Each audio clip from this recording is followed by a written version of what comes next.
আল্লাহ তাআলা কিয়ামতের কঠিন ময়দানে যেদিন স্বামী স্ত্রীকে চিনবে না, স্ত্রী স্বামীকে দেখে পালিয়ে যাবে, বন্ধু বন্ধুরে চিনবে না, পীর সাহেব মুরিদরে চিনবে না, মুরিদ পীর সাহেবরে চিনবে না, দলের কর্মী তার নেতারে চিনবে না, নেতা তার কর্মীরে চিনবে না, বন্ধু বন্ধুরে দেখে পালাবে। এই কঠিন মুহূর্তে সূর্যটা মাথার কাছে চলে আসবে, জমিনটা তামার জমিন হবে, আজকের জমিনের মতো নয়। মানুষ ঘর্মাক্ত, ক্লান্ত, শ্রান্ত মাথার মগজগুলো কানের ছিদ্র আর নাকের ছিদ্র দিয়ে বেয়ে বেয়ে পড়বে। বিশ্বনবী ফরমান, কিয়ামতের ওই কঠিন ময়দানে 7 শ্রেণীর ব্যক্তিকে রব্বুল আলামিন তার আরশের নিচে ছায়া দিবেন। তার মধ্যে প্রথম শ্রেণীর ব্যক্তি হলো ইমামুন আদিল, যে ইনসাফের সাথে বিচার করে, যে জাস্টিস সমাজে সার্ভ করে, যে সুশাসন নিশ্চিত করে, ওই ইমামুন আদিল। আদিল শব্দটা বুঝছেন না? ইন্নাল্লাহা ইয়া'মুরু বিল আদল, পাইছেন? আদিল। 7 শ্রেণীর ব্যক্তিকে আল্লাহ তাআলা সুশীতল আরশের নিচে ছায়া দিবেন, যেদিন তার দেয়া ছায়া ছাড়া কোনো ছায়া থাকবে না। এর প্রথম হচ্ছে ইমামুন আদিল, ন্যায়পরায়ণ শাসক। চিল্লায় বলেন সুবহানাল্লাহ। আবার বিশ্বনবী বললেন, ইন্নাল মুকসিতিনা ইনদাল্লাহি আলা মানাবিরা মিন নূর আন ইয়ামিনির রহমান। কিয়ামতের দিন যারা ন্যায়পরায়ণ হিসেবে আল্লাহর সামনে দাঁড়াবে, কিয়ামতের দিন রব্বুল আলামিন তার আরশের ডান দিকে ওই ন্যায়পরায়ণ লোকদের জন্য আরশের ডান দিকে একটা নূরের মিম্বারে তাদেরকে বসার সুযোগ করে দিবে। আল্লাহর আরশের ডান দিকে ন্যায়পরায়ণ লোকদের জন্য আল্লাহ তাআলা নূরের মিম্বার বানাবে। চারটে কেন কথা মনে করেছেন? আল আদাল, জাস্টিস। ইন্নাল্লাহা ইয়া'মুরু বিল আদল। আল্লাহ তাআলা এই আদালতের নির্দেশনা দেন, সুবিচার, সুশাসন। প্রিয় ভাইরা, এটা আমরা বাংলাদেশে চাই কি চাই না? এই যে অরাজকতা, এই যে অন্যায়, এই যে জুলুম, এই যে ইনকনসিস্টেন্সি সমাজের অসঙ্গতির প্রধান কারণ জাস্টিস নাই, সুবিচার নাই, সুশাসন নাই। শেষবারের মতো আওয়াজ করে বলেন তো, আমরা বাংলাদেশে আদল চাই কি চাই না? তাহলে প্রথম নির্দেশনা শেষ। আল্লাহ তাআলা তোমাদেরকে আদলের আদেশ দেন। এরপর আল্লাহ বললেন, আমি তোমাদেরকে ইহসানের আদেশ দেই। ইন্নাল্লাহা ইয়া'মুরু বিল আদলি ওয়াল ইহসান। আমি তোমাদেরকে যেমনি আদলের নির্দেশনা দেই, তেমনি ভাবে তোমাদেরকে ইহসানের নির্দেশনা দেই। ইহসান, আওয়াজ করে সবাই বলেন তো ইহসান। ইহসান মানে কারো প্রতি সফট হার্টেড হওয়া, মহানুভব হওয়া, অনুগ্রহ পরায়ণ হওয়া, অনুগ্রহশীল হওয়া, একে অপরের প্রতি দয়াদ্র হওয়া। একে অপরের প্রতি দয়াদ্র, অনুগ্রহশীল হওয়া ছাড়া মানবিক সমাজ কশিনকালেও গঠন করা সম্ভব না। প্রিয় ভাইরা, সুন্দর আচরণ দিয়ে, ইহসান দিয়ে যা জয় করা যায়, নরম আচরণ দিয়ে যেটা অর্জন করা যায়, কঠোরতা দিয়ে সেটা পারা যায় না। বিষ্ণু ঈসা ইসলাম ইহসান দিয়ে, কোমল আচরণ দিয়ে, তার অনুগ্রহ দিয়ে তিনি অনেক কাফিরের হৃদয়কে জয় করে ফেলেছেন। সাইয়েদনা সুমামা ইবনে উসাল রাদিয়াল্লাহু তাআলা আনহুর কথা মনে পড়ে যায়। তিনি ছিলেন ইয়ামামার বাদশা। মদিনাতে বিশ্বনবীকে হত্যা করার নিয়তে এসেছিলেন। গোপনে গোপনে বিশ্বনবীকে হত্যা করে আবার ইয়ামামাতে তিনি ফিরে যাবেন। কিন্তু কি অবাক করা কাণ্ড, হত্যা করতে পারে নাই, সাহাবাদের হাতে তিনি ধরা পড়ে গেলেন। সাইয়েদনা সুমামা ইবনে উসাল রাদিয়াল্লাহু তাআলা আনহু হত্যার নিয়তে আসলেন, কিন্তু হত্যা করতে পারলেন না। সাহাবারা ওনাকে ধরে ফেললেন, ধরে মসজিদে নববীর পিলারের মধ্যে বেঁধে রাখলেন। সুমামা ইবনে উসাল, সিরাত থেকে শুনে, সিরাত থেকে শোনাচ্ছি, রাদিয়াল্লাহু তাআলা আনহু ইয়ামামার অধিপতি ছিলেন। বিশ্বনবীকে হত্যার জন্য আসছেন, ধরা পড়ে গেছেন, এখন মসজিদে নববীতে বেঁধে রাখছেন। তার মানে বন্দী। এখন স্ট্যাটাস কি? বন্দী, ক্যাপটিভ। তো বিষ্ণু ঈসা ইসলাম সাহাবাদেরকে বললেন, তার খোঁজ খবর নিও, সুমামা ইবনে উসালের খোঁজ খবর নিও। সাহাবারা বলেন, ইয়া রাসূলুল্লাহ, আপনাকে হত্যা করতে এসেছে, তার তো কঠিন ক্যাপিটাল পানিশমেন্ট হওয়া দরকার, কঠিন শাস্তি হওয়া দরকার। বিশ্বনবী বললেন, না, আমি যেটা জানি তোমরা সেটা জানো না, তোমরা সুমামার সাথে ভালো আচরণ করো। বিশ্বনবী সুমামার কাছে গেলেন। প্রথম দিন যে তিনি কালেমার দাওয়াত দিলেন, ইমানের দাওয়াত দিলেন, ইসলামের দাওয়াত দিলেন, রিসালাতের দাওয়াত দিলেন, আখিরাতের দাওয়াত দিলেন। পরের দিন যে বিশ্বনবী সালাতের দাওয়াত দিলেন, যাকাতের দাওয়াত দিলেন, ইসলাম কি, কিভাবে, কেমন করে পালন করতে হয় চমৎকার আর্টিকুলেট করতে শুরু করলেন। তন্ময় হয়ে সুমামা ইবনে উসাল রাদিয়াল্লাহু তাআলা আনহু বিশ্বনবীর কথাগুলো শুনতে আরম্ভ করলো। একদিন নয়, 2 দিন নয়, টানা 3 দিন বিশ্বনবী সুমামার কাছে ইসলামকে প্রেজেন্ট করেছেন, উপস্থাপন করেছেন। আওয়াজ করে বলেন, কয় দিন? 3 দিন। 3 দিন মসজিদে নববীতে বাধা। আর সাহাবীদেরকে বললেন, তার খোঁজ খবর নিও, তোমরা যে রুটি বানাও এর মধ্যে সবচেয়ে ভালো আটার রুটিটা তারে দিও, সবচেয়ে রিফাইন্ড খেজুর, যেটা পিওর খেজুর, এটা তারে দিও। আর বিশ্বনবী নিজের উট থেকে দুধ দহন করে ওনার বাড়ির এক কর্মচারীকে বলেছেন, দুধ দহন করে সুমামার জন্য নিয়ে যেও। সুবহানাল্লাহ পড়বেন না? সবাই তো অবাক, ইয়ামামা থেকে আসছে নবীকে হত্যা করতে, বিশ্বনবী দেখে তারে জামাই আদর করে। একদিন নয়, 2 দিন নয়, টানা 3 দিন বিশ্বনবী এভাবে সুমামার কাছে যেয়ে ইসলামকে প্রেজেন্ট করতে আরম্ভ করলেন, ইসলামকে উপস্থাপন করতে শুরু করলেন।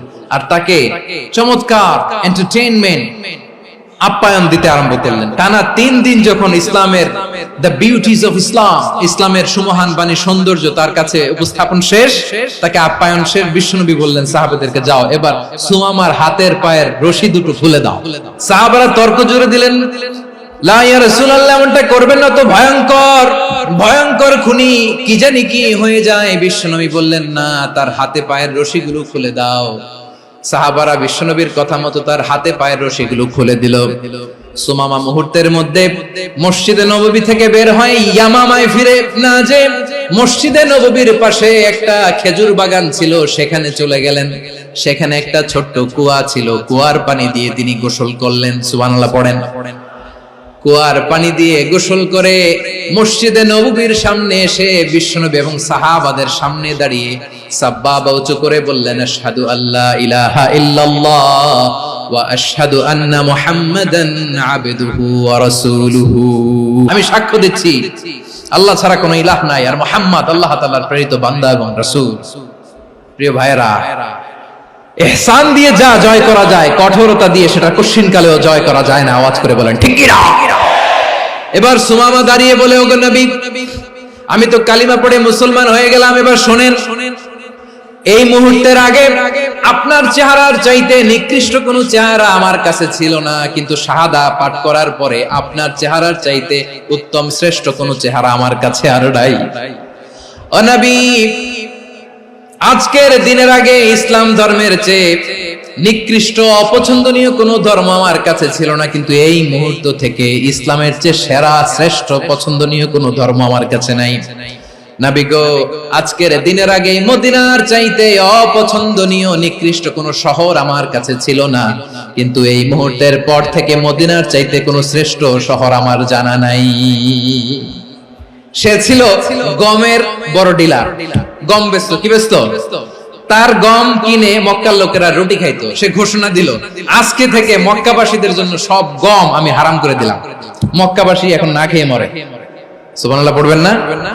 মক্কাবাসী বিশ্বনবীর কাছে আসলেন, এসে বললেন, মুহাম্মদ, আমরা তো তোমার ভাই, তোমার চাচা, তোমার ভাতিজা, তোমার আত্মীয়, তুমি সুমামারে বলো সে যেন আবার গমের সাপ্লাই মক্কার জন্য অনুমতি দিয়ে দেয়। বিশ্বনবীর অনুমতি ক্রমে সুমামা আবার মক্কাতে গম পাঠাতে শুরু করলো। পড়েন সুবহানাল্লাহ। ইহসান, ইহসান দিয়ে আপনি যেটা জয় করতে পারবেন, you can win the heart of your enemies. ইহসান দিয়ে আপনি আপনার শত্রুর হৃদয়কে জয় করতে পারবেন। এজন্য আল্লাহ বললেন, ওয়া আনফিকু ফি সাবিলিল্লাহি ওয়া লা তুলকু বিআইদিকুম ইলাত তাহলুকা ওয়া আহসিনু ইন্নাল্লাহা ইউহিব্বুল মুহসিনিন। তোমরা আল্লাহর রাস্তায় দান করবে আর নিজেরা নিজেদেরকে ধ্বংসের হাতে ঠেলে দিও না। তোমরা একে অপরের প্রতি ইহসান করবে, কারণ ইহসানকারীদেরকে আল্লাহ বড় ভালোবাসেন। সুবহানাল্লাহ পড়েন। আবার সূরা রহমানে আল্লাহ বললেন, হাল জাযাউল ইহসানি ইল্লাল ইহসান ফাবিআইয়ি আলা, সবাই পড়েন ফাবিআইয়ি আলাই রাব্বিকুমা তুকাযযিবান। ইহসানের প্রতিদান হিসেবে ইহসানি হয়। বিশ্বনবী সুমামার প্রতি যেমন ইহসান করেছেন, সুমামাও ঠিক তেমন ইহসান ফিরিয়ে দিয়েছে। ঠিক কিনা বলেন? তাহলে এক নম্বরে হচ্ছে আদ, ন্যায় বিচার। দুই নম্বরে সবাই বলেন ইহসান, সদাচরণ। ইহসান দুই ধরনের প্রিয় ভাইরা, ইহসান ফিল ইবাদা, ইহসান ফিল মুআমালা। ইহসান ফিল ইবাদা হচ্ছে একাগ্র অনুভবে ইবাদতে ডুব দেওয়া, এর নাম ইবাদতের ইহসান। সুবহানাল্লাহ পড়ুন। বিশ্বনবী বলেন ইহসান মানে কি জানো নাকি? হাদিসে জিবরিলে সাইয়েদনা জিবরিল আলাইহিস সালাম বিশ্বনবীকে বললেন আখবিরনি আনিল ইহসান। নবী আমাদেরকে বলেন ইহসান মানে কি? বিশ্বনবী বললেন আনতা আবুদাল্লাহা কাআন্নাকা তারাহু ফাইন লাম তাকুন তারাহু ফাইন্নাহু ইয়ারাক। ইহসান মানে হলো এমন ভাবে তুমি আল্লাহর সামনে নিজেকে উজাড় করে ইবাদত করবে, তুমি ভাববে তুমি আল্লাহকে দেখতে পাচ্ছ। আর এটা যদি ভাবা তোমার জন্য কঠিন হয়ে যায়, অন্তত এতটুকু তুমি ভাববা যে আল্লাহ তোমাকে দেখতে পাচ্ছেন। ঠিক কিনা বলেন? ও আমার বীর চট্টলার ভাইয়েরা, কেউ যেটা দেখে না সেটা দেখে কে? এই বিশ্বাস হৃদয়ের মধ্যে আছে? নামাজে যখন দাঁড়ান এই ফিলিংসটা আনা যাবে? এসা পর্যন্ত যে আমরা হায়াত পাবো কোনো গ্যারান্টি আছে? সবাই আওয়াজ করে বলেন গ্যারান্টি আছে? গ্যারান্টি নাই। এজন্য বিষ্ণু ইসলাম বলেছে এমন ভাবে নামাজে দাঁড়াও, ইবাদত করো, মনে করো হতে পারে এটাই আমার জীবনের শেষ নামাজ। Perform the Salah as if this is your last and final prayer। এমন ভাবে সালাতে দাঁড়াও, ভাবো হতে পারে এটাই তোমার জীবনের শেষ নামাজ। এমন ভাবে নামাজে দাঁড়াও, ভাবো এটাই শেষ নামাজ। তাহলে নামাজে একাগ্রতা বাড়ায় দিবে কে? ফলে ইবাদতের ইহসান আমাদের অর্জিত হবে। আর মুআমালাতে ইহসান হলো, বিশ্বনবী বলেন ইন্নাল্লাহা তাবারাকা ওয়া তাআলা كتب الإحسان على كل شيء فإذا قتلتم فأحسنوا القتلة وإذا ذبحتم فأحسنوا الذبح وليحد أحدكم شفرته وليرح ذبيحته। ইহসান দুই ধরনের, আওয়াজ করে বলতে হবে কয় ধরনের? একটা হচ্ছে ইহসান ফিল ইবাদা, ইবাদতে ইহসান। ইবাদতে ইহসান কি? একাগ্র অনুভব দিয়ে ইবাদত করা, মন প্রাণ দিয়ে ইবাদত করা। আর মুআমালাতে ইহসান কি? সব কাজে, দৈনন্দিন কাজে, কর্মে, সামাজিক অ্যাক্টিভিটিতে কোমলতা প্রদর্শন করা, অনুগ্রহের সাথে সবকিছু করা। আল্লাহ তাআলা ইন্নাল্লাহা তাবারাকা ওয়া তাআলা কাতাবাল ইহসানা আলা কুল্লি শাই, তিনি সবকিছুর ব্যাপারে ইহসানকে আবশ্যক করেছেন। সবকিছু, মুমিনের সব কাজে ইহসানের পরশ থাকবে। ওয়া ইযা কাতালতুম ফাহসিনুল কিতলা, বিষ্ণু বলেন তুমি যখন কাউকে হত্যা করো ইহসানের সাথে করো। সুবহানাল্লাহ পড়বেন না? যখন হত্যা করো তখনও ইহসানের সাথে। আচ্ছা হত্যা করবো আবার ইহসান আসবে করতে করে তো মেরেই ফেলবো আমি। আল্লাহ, ও ভাই একজন খুন করেছে, খুনি, রাষ্ট্রীয় আইনে তার শাস্তি হয়েছে ডেথ পেনাল্টি, মৃত্যুদণ্ড। এখন মৃত্যুদণ্ড দেখে আপনি যেমনি মন চায় তেমনি মারবেন লোকটারে? ওর নাক কেটে ফেলতে পারবেন? ওর কান কাটতে পারবেন? ওর চোখ উপড়ে ফেলতে পারবেন আপনি? যেমন মন চায় তার অঙ্গহানি করা যাবে না। ইহসানের সাথে তাকে হত্যা করো। সুবহানাল্লাহ, this is Islam, this is the true essence of Islam. ওয়া ইযা যাবাহতুম ফাহসিনুয যাবহা, যখন জবাই করবে তখনও ইহসানের সাথে জবাই করো। করব জবাই, ওইখানেও নাকি ইহসান। আচ্ছা কুরবানির দিন আমরা পশুগুলোরে কি করি বলেন সবাই আওয়াজ করে? জবাই। জবাই মানে তো এটার মেরেই ফেলতেছি, একটু পরে তো টুকরো টুকরো করে গোশতগুলো খাবো, এটা তো খাবো, এটা তো মেরেই ফেলবে। বিষ্ণু বলে না, জবের মধ্যেও মুমিনের জবের ভেতরও ইহসানের পরশ থাকা চাই। যখন জবাই করবে প্রাণীটাকে হাত পা টাইট করে বেঁধে নাও, ছুরিটাকে শার্পেন করে নাও, ধারালো করে নাও, যাতে অল্প সময়ে জবাইটা হয়ে যায়, প্রাণীটা যাতে কম কষ্ট পায়। সুবহানাল্লাহ পড়ে। দিস ইজ কল্ড ইহসান। আল্লাহ তাআলা যেমনি আদলের আদেশ করেছেন, ন্যায় বিচার, জাস্টিস এনশিওর করতে বলেছেন, সমাজে ইহসানের ব্যবহার, ইহসানের অনুশীলন তিনি করতে বলেছেন। এজন্য মুমিনের প্রতিটি কাজে, আমার চট্টগ্রামের ভাইয়েরা আমার দিকে তাকান, খেয়াল করে শুনুন, মুমিন জীবনের প্রতিটি কাজে ইহসানের পরশ থাকা চাই। আমরা যেন আমাদের পরিবারের প্রতি ইহসান করি, আমরা যেন আমাদের কর্মচারীদের প্রতি ইহসান করি, আমরা যেন আমাদের কলিগদের প্রতি ইহসান করি, আমরা যেন আমাদের ভাইদের প্রতি ইহসান করি। মুমিন জীবনের প্রতি কাজে ইহসানের পরশ থাকার দরকার আছে না নাই? কথা বুঝতে পেরেছেন? তাহলে আল্লাহ তাআলার তিনটা আদেশ ছিল, কয়টা গেল? প্রথমে কি ছিল? আদল। 2 নম্বরে, 3 নম্বরে রব্বুল আলামিন বললেন ওয়া ইতাইদিল কুরবা, নিকটাত্মীয়দেরকে দান করো, নিকট আত্মীয়দেরকে দাও, যারা তোমাদের ব্লাড কানেকশনের আত্মীয় তাদেরকে তোমরা দাও। এখানে জেনারেলি বললেন দাও, কি দিব সেটা তিনি এখানে বলেন নাই, সেটা তিনি সূরাতুল ইসরার মধ্যে বলেছেন। আল্লাহ বলেন ওয়া আতিযাল কুরবা হাক্কাহ, নিকট আত্মীয়দেরকে তাদের অধিকার, তাদের প্রাপ্য তোমরা বুঝিয়ে দাও। দেখেন, একটা শান্তির সমাজ, একটা সমৃদ্ধ সমাজ, একটা মানবিক সমাজ গঠনের জন্য আল্লাহ তাআলা বেশি না, মাত্র 3টা অর্ডার, 3টা ভার্ডিক্ট তিনি জারি করেছেন। 1 নাম্বার সুশাসন, ন্যায় বিচার। 2 নাম্বার ইহসান। 3 নাম্বার নিকটাত্মীয়, যারা কাছের, তোমার ভেরি ক্লোজ রিলেশনশিপে আছে, তাদেরকে দাও। দাও, দিলে বাড়িয়ে দেয় কে? অনেকে দিতে চায় না, কৃপণতা করে। দিলে বাড়ায় দেয় কে? ও মিয়া, মদিনার মধ্যে সবচাইতে গরিব সাহাবী ছিল বেলাল রাদিয়াল্লাহু তাআলা আনহু। ওনার এন্টায়ার অ্যাসেট, সম্পদের পরিমাণ কতদূর জানেন? একটা লুঙ্গি। বেলাল রাদিয়াল্লাহু তাআলা আনহু, ওনার টোটাল ওয়েলথের এস্টিমেশন হচ্ছে মাত্র একটা লুঙ্গি। একটা লুঙ্গি, টোটাল ওয়েলথ এস্টিমেশন, টোটাল সম্পদের পরিমাণ বেলাল রাদিয়াল্লাহু তাআলা আনহুর কি ছিল? ওই বেলাল রাদিয়াল্লাহু তাআলা আনহুকে বিষ্ণু ইসলাম বলেছেন আনফিক ইয়া বেলাল, ও বেলাল তুমিও দাও। ওয়ালা তাখশা মিন যিল আরশি ইখলালা, আরশের অধিপতির তো কোনো ঘাটতি নাই, তুমি দিলে ওই আল্লাহ তোমারে বাড়ায় দিবে। এজন্য আমার প্রিয় ভাইয়েরা, দিলে কমে না, দিলে বাড়ে। অনেকে ধরে রাখে, নতুন কিছু নিতে পারে না, হাত দিয়ে যেটা ধরে রেখেছেন এটা দিয়ে দেন, বড় একটা ধরার সুযোগ পাবেন। জোরে বলেন ঠিক কিনা? রব্বুল আলামিন বললেন 3 নাম্বার আদেশ হলো তোমাদের প্রতি সমাজটারে কেমন করে মানবিক সমাজ, সুন্দর সমাজ গড়বা। 3 নাম্বার আদেশ হলো ওয়া আতিদাল কুরবা হাক্কা, নিকটাত্মীয়দেরকে তাদের প্রাপ্য বুঝিয়ে দাও।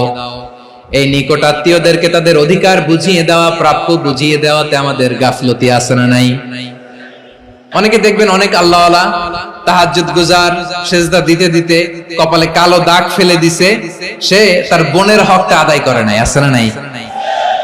অনেক বড় হাজী সাহেব, বিশাল লম্বা দাড়ি, ছেলেরে সব দিয়ে দিছে, মেয়েরে কিছু দেয় নাই, মেয়ের হক আদায় করে নাই, আছে না নাই? এই হাজী সাহেবেরা, এই আল্লাহওয়ালারা কিয়ামতের ময়দানে আটকে যাবে। আপনি অন্যের অধিকার নষ্ট করেছেন, তাদের রাইটস কে ভায়োলেট করেছেন। এজন্য আল্লাহ তাআলা বলেন, কারো অধিকার যদি কেউ নষ্ট করে, ওই সমাজটা মানবিক সমাজ কঠিন কালেও হতে পারে না। এজন্য 3 নম্বর আল্লাহ বললেন ওয়া ইতাইদিল কুরবা, নিকটাত্মীয়দেরকে দাও। কি দিবা? তাদের অধিকার দিয়ে দাও। বোনের অধিকার বুঝিয়ে দাও, মেয়ের অধিকার বুঝিয়ে দাও, ফুফুর অধিকার বুঝিয়ে দাও। দেখবেন অনেক মায়েরা ছেলের পাতে মুরগির রান দেয়, মেয়ের পাতে দেয় মুরগির ঠ্যাং। তো মেয়ের কি মুরগির রান খেতে মনে যায় না? মনে যায় না? এমনটা করা যাবে না। নিকটাত্মীয়দেরকে অধিকার দিয়ে দাও, নিকটাত্মীয়ের সাথে সুসম্পর্ক রাখো। আদেশটা কার? এজন্য প্রিয় ভাইয়েরা, জীবনে যদি বারাকা অর্জন করতে চান, নিকটাত্মীয়দের সাথে সুসম্পর্ক রাখতে হবে, তাদের জন্য উপহার পাঠাতে হবে। বিশ্বনবী বলেন লা ইয়াদখুলুল জান্নাতা কাতে, যে ব্যক্তি আত্মীয়তার সম্পর্ককে ছিন্ন করে দেয়, সে কঠিন কালেও আল্লাহর জান্নাতে ঢুকবে না। আপনি কি এটারে সহজ হাদিস মনে করছেন? এটা সহজ কথা? আপনি ভাবছেন আপনার নামাজ আপনারে বাঁচাতে পারবে? আপনার রোজা বাঁচাতে পারবে? আপনার তাহাজ্জুদ আপনারে বাঁচাতে পারবে? অধিকার নষ্ট করলে কিছুই আপনারে বাঁচাতে পারবে না। এজন্য নিকট আত্মীয়দেরকে দিতে হবে বেশি বেশি। বিশ্বনবী বলেন ইন্না সাদাকাতা আলাল মিসকিনি সাদাকা ওয়া আলা যির রাহিমি ইসনাতান সাদাকাতুন ওয়া সিলা। মিসকিনরে দান করলে শুধু দানের সওয়াব হয়, নিকট আত্মীয়কে দান করলে 2টার সওয়াব হয়, সাদাকার সওয়াব হয়, আবার আত্মীয়তার বন্ধন অটুট রাখার সওয়াব হয়ে যায়। আবার বিশ্বনবী বললেন মান সাররাহু আইয়ুবসাতা লাহু ফি রিজকিহি ওয়া ইনসালাহু ফি আসারিহি ফালইয়াসিল রাহিমা। যে ব্যক্তি তার রিজিকের প্রশস্ততা চায় আর হায়াতে বরকত চায়, সে যেন তার আত্মীয়ের সাথে সুসম্পর্ক রাখে। আমার প্রিয় চট্টলার ভাইয়েরা, আমাদের রিজিক বাড়ুক, এটা আমরা চাই কি চাই না? সবাই চান? হ্যাঁ, আমাদের রিজিকে প্রশস্ততা আসুক, চাই কি চাই না? আমাদের হায়াতে বরকত আসুক, আমরা চাই কি চাই না? এই দুইটা যদি চান তাহলে নিকটাত্মীয়দের সাথে সুসম্পর্ক রাখবেন। পারবেন? তাহলে সমাজটারে মানবিক সমাজ বানায় দিবে কে? তিনটা আদেশ চলে গেল। 1 নম্বরে কি ছিল? 2 নম্বরে, 3 নম্বরে নিকটাত্মীয়দেরকে দান। আল্লাহ তাআলা তিনটা জিনিসের যেমনি আদেশ করেছেন, অনুরূপভাবে তিনটা বিষয় তিনি বারণ করেছেন, নিষেধ করেছেন। ওগুলোর কাছেও যাওয়া যাবে। রাব্বুল আলামিন বলেন, ওয়ায়ানহা আনিল ফাহশাই ওয়াল মুনকারি ওয়াল বাগি। আমি যেমনি তিনটি বিষয়ে আদেশ করলাম, অনুরূপভাবে তিনটি বিষয়ে বারণ করলাম, নিষেধ করলাম। আমার 1 নাম্বার নিষেধাজ্ঞা হলো অশ্লীলতার প্রতি। ফাহশা, ওয়ায়ানহা আনিল ফাহশা, আল্লাহ তাআলা অশ্লীলতাকে নিষেধ করেছেন। কোন জিনিসকে? সবাই বলুন, কোন জিনিসকে? যত ধরনের, যত টাইপের, যত ক্যাটাগরির অশ্লীলতা হতে পারে সব অশ্লীলতাকে হারাম করেছেন কে? ফাহশা মানে কি? কথায়, কাজে, আচরণে, কমেন্ট, ফেসবুকের কমেন্টসে যত ধরনের নোংরামো আছে, যত ধরনের অশ্লীলতা আছে, এটাকে আরবিতে বলে ফাহশা। রাব্বুল আলামিন বলেন, কুল ইন্নামা حرم ربي الفواحش ما ظهر منها وما بطن। ও নবী, আপনি বলে দেন, আমার রব প্রকাশ্য, অপ্রকাশ্য, স্পষ্ট কিংবা অস্পষ্ট, দৃশ্যমান কিংবা অদৃশ্যমান সব অশ্লীলতাকে হারাম করেছেন। সব ধরনের অশ্লীলতা হারাম। আল্লাহ তাআলা আমাদেরকে অশ্লীলতা থেকে বাঁচান। এবার বলেন, আমাদের সমাজে অশ্লীলতা আছে না নাই? অশ্লীলতা নানা ভাবে, নানা নামে, নানা মোড়কে আমাদের সমাজে আছে না নাই? সংস্কৃতির নামে, ফ্যাশনের নামে, বিনোদনের নামে, উপন্যাসের নামে, কনসার্টের নামে অশ্লীলতা আছে না নাই? আপনি দেখেছেন কনসার্ট গুলোর অবস্থা? আমাদের তরুণ তরুণীরা, আমাদের যুবক যুবতীরা, আমাদের জেনজিরা, কি অবস্থা ওইখানে? কনসার্টের নামে অশ্লীলতা আছে না নাই? ছেলে মেয়ে একে অপরকে জড়ায় ধরতেছে, একে অপরকে চুমু খাচ্ছে, প্রকাশ্যে, দিবালোকে, গণমানুষের সামনে। আল্লাহ তাআলা এই অশ্লীলতা থেকে আমাদেরকে বেঁচে থাকতে বলেছেন। রূপালী জগতের নামে অশ্লীলতা আছে না নাই? এই টার্মটা আপনারা জানেন না? রূপালী জগৎ কি জগৎ? আসলে কি রূপালী জগৎ না অন্ধকার জগৎ? আমার বোনেরা, আপনাদেরকে যে কি বলে তারা বুঝায়, রূপালী জগৎ শুনেই আপনি ভরকে যাবেন না। রূপালী জগতে যে নারী যত বেশি উলঙ্গ, সে নাকি তত বেশি সাহসী। জানেন? বলে এটা একটা সাহসী নারী, খুব সাহসী পদক্ষেপ তার। যত বেশি শরীর থেকে কাপড় নামাতে পারবে, যত বেশি বস্ত্রহীন হয়ে নিজেকে প্রেজেন্ট করতে পারবে, সে নাকি তত বেশি সাহসী। আমার চট্টলার ভাইয়েরা, শয়তানের প্রথমে এজেন্ডা ছিল বনি আদমকে বস্ত্রহীন করা। সে আদম এবং হাওয়া আলাইহিস সালামকে নিষিদ্ধ গাছের ফল খাইয়ে তাদেরকে বস্ত্রহীন করেছে। এই জামিনেও সে আমাদেরকে বস্ত্রহীন করতে চাইবে। এই রূপালী জগতের নামে তারা এটা করে। আমার প্রিয় বোনেরা, আপনি জানেন না আপনার দাম কত? ওরা আপনাদেরকে বিজ্ঞাপনের সস্তা পণ্য বানাতে চায়। ওরা আপনাদেরকে ওদের ভোগের লিপসার টুলস বানাতে চায়। ওরা আপনাদেরকে দিয়ে ওদের খায়েশ পূরণ করতে চায়। এটা আপনাদের জন্য মোটেও ডিগনিটি নয়, এটা আপনাদের জন্য সম্মান নয়। আপনার সম্মান শালীনতায়, আপনার সম্মান হেজাবে, আপনার সম্মান ভদ্রতায়, আপনার সম্মান আপনার ডিসেন্ট পোশাকে। পোশাক বলে দেয় এই নারীটা ভদ্র না অভদ্র। পোশাক বলে দেয় এই মেয়েটা কোন ঘরের মেয়ে। আপনি জানেন না? আপনারা সস্তা পণ্য বানায়, ভোগের পণ্য, বিলবোর্ডে আপনাকে উলঙ্গ করে উপস্থাপন করে। এই অশ্লীলতার সাথে ইসলামের কোন সম্পর্ক? এজন্য আল্লাহ বলেন, আমি অশ্লীলতাকে হারাম করেছি। অশ্লীলতাকে হারাম করার প্রথম কারণ হলো এর মাধ্যমে মানবতাকে অপমানিত করা হয়। কারণ মানুষের সম্মান মানুষের পোশাকে। মানুষ যখন পোশাকহীন হয়ে যায়, বস্ত্রহীন হয়ে যায়, তার সম্মান কমে যায়। ঠিক কিনা? অশ্লীলতাকে হারাম করার প্রথম কারণ হচ্ছে মানুষ মানুষকে অপমান করে। একটা নারী, সে তো সম্মানিত, নারী যে কত সম্মানিত নারীর এটা বুঝেই নাই। বিশ্বনবী বলেন আদ-দুনিয়া কুল্লুহা মাতা ওয়া খায়রু মাতা'আদ দুনিয়া আল মারআতুস সালিহা। আমার বোনেরা, 5টা প্যান্ডেলে আপনারা এলইডিতে আমার আলোচনা শুনছেন, আমি জানি। আপনাদের এই গর্ভ যে কত দামি আপনি জানেন না। আপনার পেট থেকেই আসবে আগামী দিনের সালাহুদ্দিন আল আইয়ুবী, আপনার পেট থেকেই আসবে অনাগত দিনের ইমাম মাহদী আল মুনতাযর, আপনার পেট থেকেই আসবে অনাগত দিনের ফয়সাল, ওয়াসিম, মুগ্ধ, আবু সাইদের মতো বীর যোদ্ধা। আমার প্রিয় বোনেরা, আমার প্রিয় বোনেরা, বিশ্বনবীর কথার ওজন খেয়াল করেন। আদ-দুনিয়া কুল্লুহা মাতা ওয়া খায়রু মাতা'আদ দুনিয়া আল মারআতুস সালিহা। দুনিয়ার সবকিছুই অ্যাসেট, এর মধ্যে সবচেয়ে দামি অ্যাসেট নেককার নারী। আপনার গর্ভ যে কত দামি আপনি জানেন না। নিজের সময়টাকে কাজে লাগান, কোরআন পড়েন, সুন্নাহ পড়েন। আপনার অনেক দায়িত্ব ঘরে। You are the MD of your family. একটা family it's a very big institution. পরিবার একটা অনেক বড় প্রতিষ্ঠান, and you are the MD of your institution. আপনি এই পরিবারের MD, managing director of your family. এখানে আপনার কত দায়িত্ব। আপনি ছেলে মেয়েদেরকে তারবিয়া করবেন, আপনি আপনার স্বামীর জন্য ঘরটারে জান্নাতের নীর বানাবেন, আপনার জন্য জান্নাতের ডুপ্লেক্স বাড়ি ওইখানে তৈরি করে রাখবে কে? আপনি যে কত দামি আপনি জানেন না। নারীদেরকে আল্লাহ বানিয়েছেন উচ্চতর করে, নিম্নতর নয়। নারীদেরকে ছোট্ট জিনিস দিলে এটারে বড় করে দেয়। নারীদেরকে ভ্রূণ দিলে, শুক্রাণু দিলে নারী এটারে বাচ্চা হিসেবে উপহার দেয়, ঠিক কিনা? বিয়ের মাধ্যমে স্বামী যখন তার শুক্রাণু তার স্ত্রীকে উপহার দেয়, স্ত্রী রিটার্নে কি উপহার দেয়? ফুল ফর্ম বেবি, মানব সন্তান। দেখছেন, আপনি দিলেন একটুকুনি, দিছে বিশাল। আপনি যদি নারীকে বাজার এনে দেন, নারী এটাকে সুস্বাদু খাবারে রূপান্তর করে দেয়। আপনি তাকে একটা মুচকি হাসি দিয়ে দেন, সে তার কলিজা দিয়ে দেয়। কিন্তু যদি আপনি তার মনে কষ্ট দেন, সে আপনার জীবনকে জাহান্নাম বানায়া দেয়। নারীর মন বুঝতে পারলে নেয়ামত, বুঝতে না পারলে কিয়ামত। আমার প্রিয় বোনেরা, আপনি যে কত দামি আপনি জানেন না। অনেক দামি আপনি।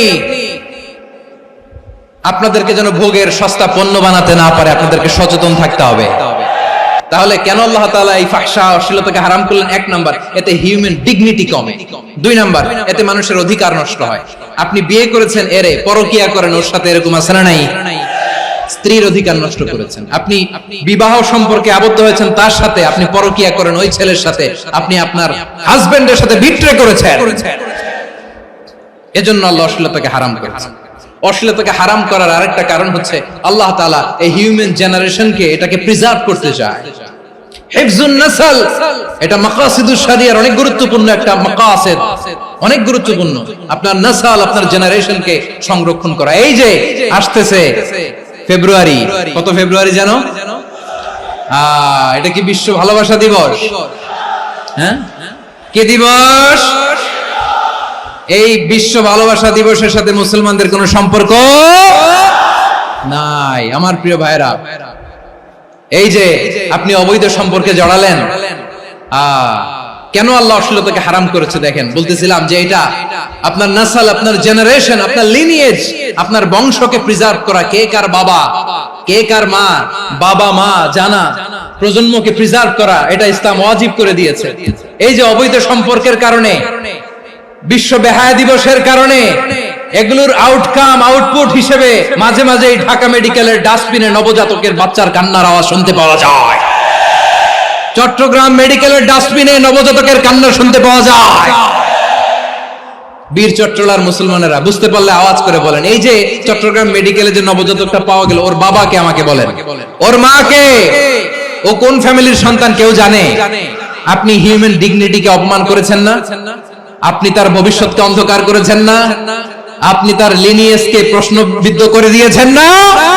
এই জন্য আল্লাহ তাআলা অশ্লীলতাকে আমাদের জন্য হারাম করে দিয়েছেন। পড়েন সুবহানাল্লাহ। এই জন্য রাব্বুল আলামিন বলেন, কুল ইন্নামা হারামা রাব্বিয়াল ফাওয়াহিশা মা যাহারা মিনহা ওয়া মা বাতান। প্রকাশ্য অপ্রকাশ্য সব অশ্লীলতাকে হারাম ঘোষণা করে দিয়েছে কে? আবার দুনিয়ার বুকে যারা অশ্লীলতার প্রসার করে তাদের জন্য শাস্তি মজুদ রেখেছে কে? রব্বুল আলামিন বলেন, ইন্নাল্লাযীনা ইউহিব্বুনা আন তাশিআল ফাহিশাতু ফিল্লাযীনা আমানু লাহুম আযাবুন আলীমুন ফিদ দুনিয়া ওয়াল আখিরাতি ওয়াল্লাহু ইয়ালামু ওয়া আনতুম লা তা'লামুন। নিশ্চয়ই যারা বিশ্বাসীদের মাঝে অশ্লীলতার প্রচার প্রসার করতে চায় তাদের জন্য আমি মর্মন্তুদ শাস্তি প্রস্তুত করে রেখেছি, দুনিয়াতেও রেখেছি, আখিরাতেও রেখেছি। ঘোষণাটা কার? যারা এই নাটকের নামে, সিনেমার নামে, রূপালী জগতের নামে, মুভির নামে, ওটিটি প্ল্যাটফর্মের নামে আমার সমাজে অশ্লীলতা ছড়াতে চায় তাদের জন্য কঠিন মর্মন্তুদ শাস্তি মজুদ রেখে দিয়েছে কে? ও আমার বোনেরা, এখনো আপনি জাগবেন না? এখনো আপনার চিন্তার দুয়ারে এখনো নাড়া পড়ে নাই? ওরা আপনাকে উলঙ্গ বানাতে চায়, ওরা আপনাকে আইটেম গার্ল বানাতে চায়। এজন্য ইসলাম অশ্লীলতাকে হারাম করেছে। হারাম।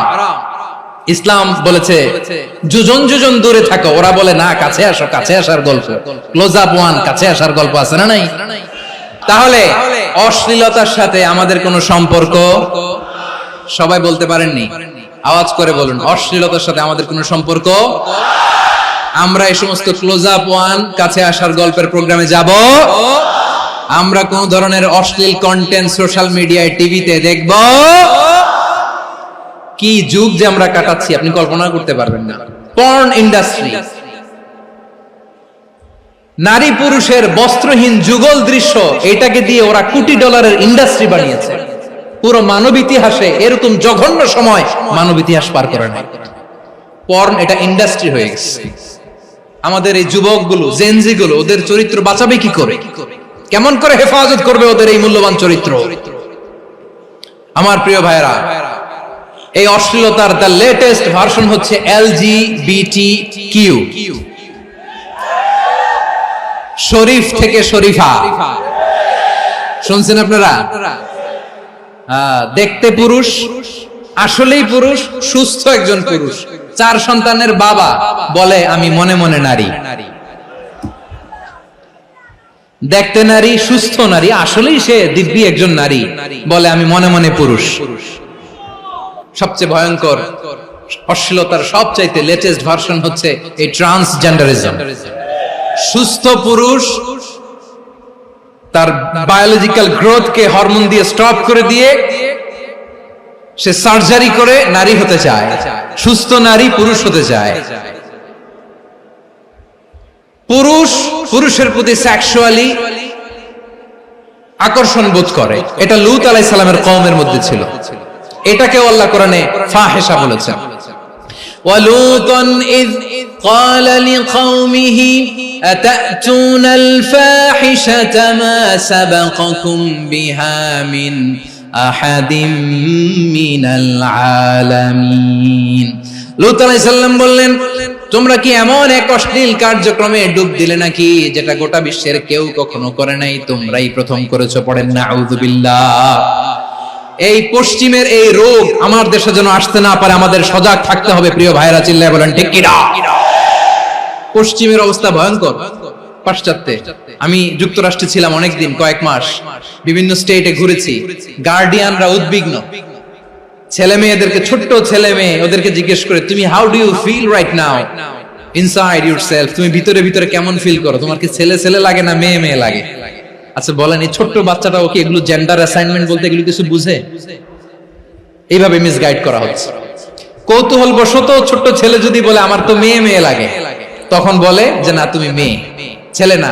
মা বাবা বাধা দিলে ওকে আলাদা গভর্নমেন্ট হাউসে নিয়ে যায়। ভয়ঙ্করতম অবস্থা। আমরা একটা সময় শুনতাম যে হুজুর আমার ছেলেটা খুব ভালো, হাফেজে কোরআন, আল্লাহওয়ালা। হুজুর আমার ছেলে দাড়ি রাখছে, আল্লাহওয়ালা। হুজুর আমার ছেলে 5 ওয়াক্ত সালাত জামাতের সাথে পড়ে, তার মানে আল্লাহওয়ালা। পশ্চিমে যে আমি কি শুনছি জানেন? ওরা বলে হুজুর আমার ছেলেটা ইউনিভার্সিটির একটা মেয়ের সাথে প্রেম করে, ও খুব আল্লাহওয়ালা, হুজুর দোয়া করবেন। এর কারণ ওদের কাছে আল্লাহওয়ালার ক্রাইটেরিয়া হচ্ছে, হুজুর আমার ছেলেটা আরেক ছেলের পছন্দ করে নাই, আমার মেয়েটা আরেক মেয়েকে ভালোবাসে নাই, এজন্য আমার ছেলেটা আল্লাহওয়ালা, হুজুর ওর জন্য একটু দোয়া করে দিয়ে। কি চ্যালেঞ্জ ওরা ফেস করতেছে। ওনার ছেলে যে আরেক ছেলেরে বিয়ে করবে না, এটাতেই উনি খুশি যে আলহামদুলিল্লাহ আমার ছেলেটা একটা মেয়েরে ভালোবাসে, আমার মেয়েটা একটা ছেলেরে ভালোবাসে, মানে এটা খুব আল্লাহওয়ালা। নাউজুবিল্লাহ পড়তে পারলেন না? এজন্য অশ্লীলতার সাথে আমাদের কোনো সম্পর্ক। রাব্বুল আলামিন বলেন ওয়ায়ানহা আনিল ফাহশাই ওয়াল মুনকারি ওয়াল বাগি, তিনটা জিনিসকে আমি নিষিদ্ধ করলাম। এক নাম্বার হলো ফাহশা, অশ্লীলতা। দুই নম্বরে হলো মুনকার, সমস্ত মন্দ কাজ। মুনকার মানে হচ্ছে যত মন্দ কাজ, খারাপ কাজ, বাজে কাজ, এটার বলে মুনকার। এটার কি বলে? আপনারা পড়ছেন না, তা'মুরুনা বিল মা'রুফি ওয়া তানহাউনা আনিল মুনকার। সৎ কাজের আদেশ, অসৎ কাজের নিষেধ। মুনকার, মুনকার হচ্ছে মানুষের স্বাভাবিক বিবেকবোধ যেটাকে খারাপ বলে, ওইটাই মুনকার। পৃথিবীর সব আসমানি গ্রন্থ যেটাকে খারাপ বলেছে, মানুষের স্বাভাবিক বিবেকবোধ যেটাকে খারাপ বলেছে, এগুলো সব মুনকার। যেমন ইফতিজিং, এটা কি ভালো না খারাপ? মজুদদারি, খাদ্যে ভেজাল দেওয়া, ওজনে কম দেওয়া, মাছে ফরমালিন মিশানো, চাঁদাবাজি, টেন্ডারবাজি, দখলবাজি, এগুলো আমাদের স্বাভাবিক বিবেকেই বলে এগুলো খারাপ, এগুলো হচ্ছে মুনকার। আল্লাহ তাআলা এই মুনকার থেকে আমাদেরকে বেঁচে থাকতে বলেন, আর শয়তান এই মুনকারের প্রতি আমাদেরকে উদ্বুদ্ধ করে। আল্লাহ তাআলা বললেন, ইয়া আইয়ুহাল্লাযীনা আমানু লা তাত্তাবিউ খুতুওয়াতিশ শাইতান ওয়া মান ইয়াত্তাবি' খুতুওয়াতিশ শাইতানি ফাইন্নাহু ইয়া'মুরু বিল ফাহশাই ওয়াল মুনকার। আল্লাহ বললেন, আমার গোলামেরা শোনো শোনো, ও আমার বিশ্বাসী বান্দারা খবরদার, তোমরা কশিনকালেও শয়তানের পদাঙ্ক অনুসরণ করবে না, কারণ শয়তান তোমাদেরকে অশ্লীলতা এবং মন্দ কাজের দিকে উদ্বুদ্ধ করে। আমাদের কাজ হচ্ছে শয়তান আমাদেরকে যেদিকে নিতে চায় আমরা তার উল্টা দিকে যাব। শয়তান এই মন্দ কাজকে আমাদের কাছে বিউটিফাই করে, চাকচিক্যময় করে আমাদের সামনে উপস্থাপন করে। এজন্য আল্লাহ বলেন মুনকারকে থামাতে হবে, মুনকার প্রতিরোধ করতে হবে। মুনকার প্রতিরোধের দায়িত্ব শুধু আমাদের নাকি? শুধু আপনার খতিব সাহেবের, ইমাম সাহেবের, নাকি মুসলিম উম্মার সবার? আওয়াজ করে বলুন, মুনকার অসৎ কাজ প্রতিরোধের দায়িত্ব কার? রাব্বুল আলামিন বলেন, কুনতুম খায়রা উম্মাতিন উখরিজাত লিন-নাসি তা'মুরুনা বিল মা'রুফি ওয়া তানহাউনা আনিল মুনকার। তোমাদেরকে শ্রেষ্ঠ জাতি করে জমিনের মধ্যে আবির্ভূত করা হয়েছে, যাতে করে তোমরা জমিনের ভেতরে সৎ কাজের আদেশ করতে পারো আর অসৎ কাজের নিষেধ করতে পারো। উম্মাহ, কুনতুম খায়রা, তাহলে গোটা উম্মার দায়িত্ব, এটা বুঝতে পারছেন তো? আচ্ছা, আরো নিচে আসেন। এরপরে আল্লাহ বললেন, শুধু উম্মাহ না, এই জমিনের রাজত্ব আমি যাদের হাতে দেই, এই জমিনের মালিক আমি যাদেরকে বানিয়ে দেই, যাদেরকে আমি সরকারের দায়িত্ব দেই, তাদেরকেও মুনকার প্রতিরোধের দায়িত্ব দিয়েছে কে? আল্লাহ বলেন, যারা ক্ষমতার মসনদে বসেছে তাদেরকে 4 দফা কর্মসূচি আমি আল্লাহ দিলাম। আওয়াজ করে বলেন, কয় দফা? আল্লাহ বলেন, আল্লাযীনা ইম্মাক্কান্নাহুম ফিল আরদি আকামুস সালাতা ওয়া আতাউয যাকাতা ওয়া আমারু বিল মা'রুফি ওয়া নাহাউ আনিল মুনকার ওয়ালিল্লাহি আকিবাতুল উমুর। যারা এই জমিনের উত্তরাধিকার হয়েছে তারা 4 দফা কর্মসূচি নিয়ে সামনে আগাবা। সালাত কায়েম করবা, যাকাত আদায় করবা, সৎ কাজের আদেশ দিবা, অসৎ কাজ থেকে মুনকার প্রতিরোধ করবা। আদেশটা কার?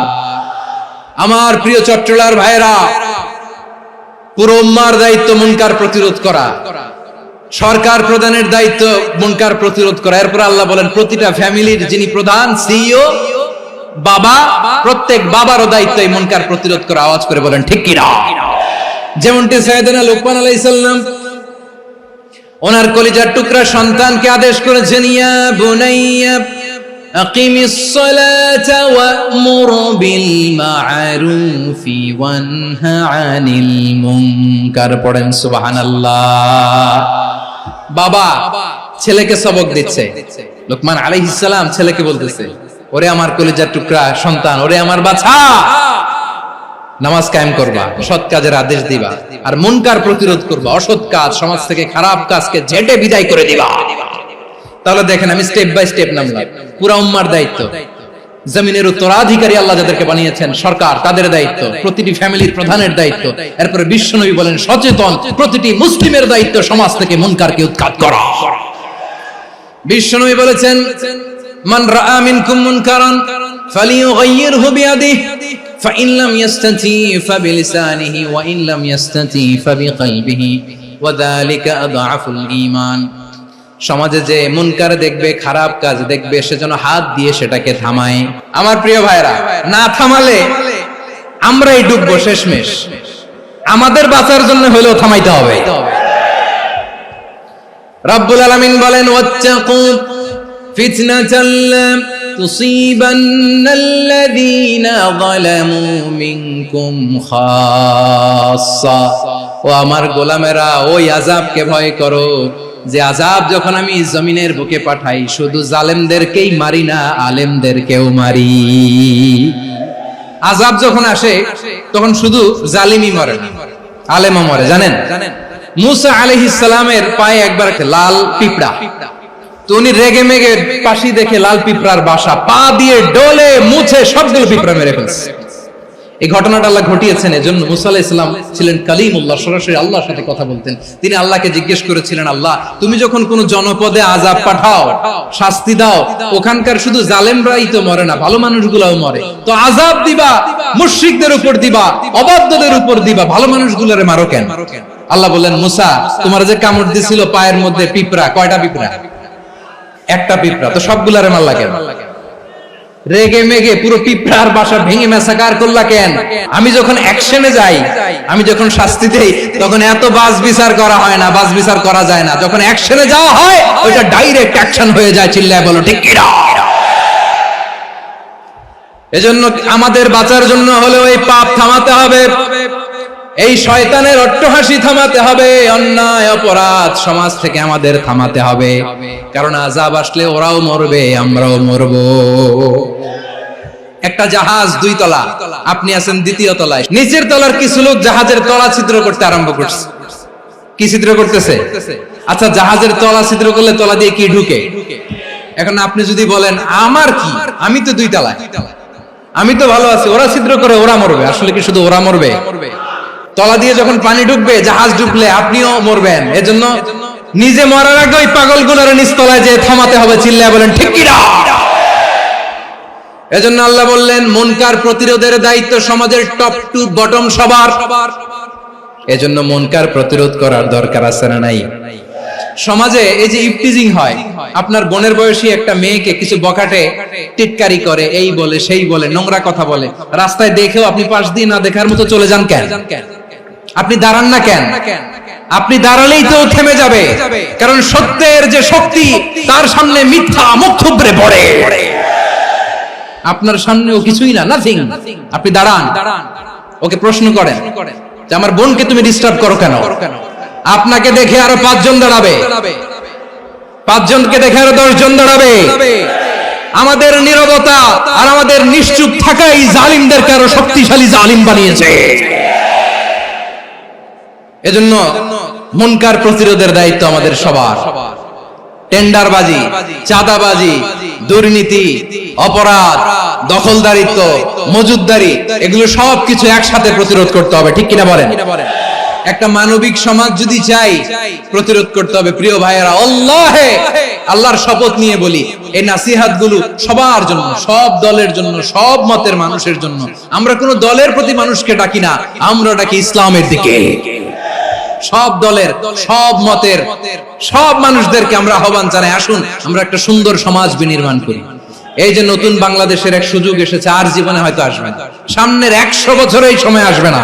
আসুন দেশটাকে আমরা সাজাই, আসুন আমরা দুর্নীতি বন্ধ করি, আসুন আমরা চাঁদাবাজি বন্ধ করি, আসুন আমরা দখলদারিত্ব বন্ধ করি, আসুন আমরা এক দল আরেক দলকে নিশ্চিহ্ন করার যে রাজনীতি, এটা বন্ধ করি। সব দলের প্রতি আমার আহ্বান, আমরা চাঁদাবাজ মুক্ত বাংলাদেশ চাই, জুলুম মুক্ত বাংলাদেশ চাই, ফ্যাসিজম মুক্ত বাংলাদেশ চাই, গুণ খুন খারাপি মুক্ত বাংলাদেশ চাই, আমরা নতুন ভোরের বাংলাদেশ চাই। ওই বাংলাদেশ পাওয়ার জন্য মুনকার প্রতিরোধে, অন্যায় প্রতিরোধে যদি বাঘের বাচ্চার মতো, আবু সাঈদের মতো দুই হাত উঁচু করে বুককে টান টান করে প্রসারিত করে দাঁড়াতে হয়, রাজি আছে মুসলমান? রাব্বুল আলামিন বলেন ওয়ায়ানহা আনিল ফাহশাই ওয়াল মুনকারি ওয়াল বাগি ইয়াইযুকুম লাআল্লাকুম তাযাক্কারুন। আল্লাহ বললেন আমি অশ্লীলতাকে নিষেধ করি, আমি সব ধরনের মন্দ কাজকে নিষিদ্ধ করি, সব শেষে আমি সীমা লঙ্ঘনকে তোমাদের জন্য নিষিদ্ধ করি। নিষিদ্ধ করেছেন কয়টা জিনিস? এক নম্বরে অশ্লীলতা, দুই নম্বরে মুনকার তথা সব মন্দ কাজ, তিন নম্বরে আল বাগি সীমা লঙ্ঘন, ক্রসিং দ্য লিমিট। সীমা লঙ্ঘন করা ভালো না। We all should know our limits. চিল্লায় বলেন ঠিক কিনা? একই আয়াতে আল্লাহ বললেন কুল ইন্নামা হারামা রাব্বিয়াল ফাওয়াহিশা মা যাহারা মিনহা ওয়া মা বাতানা ওয়াল ইসমা ওয়াল বাগিয়া বিগাইরিল হক। অন্যায় ভাবে যে অবাধ্য হয়, যে সীমা লঙ্ঘন করে, তাদেরকেও আমি এটা হারাম করে দিলাম। সীমা লঙ্ঘন করা হারাম।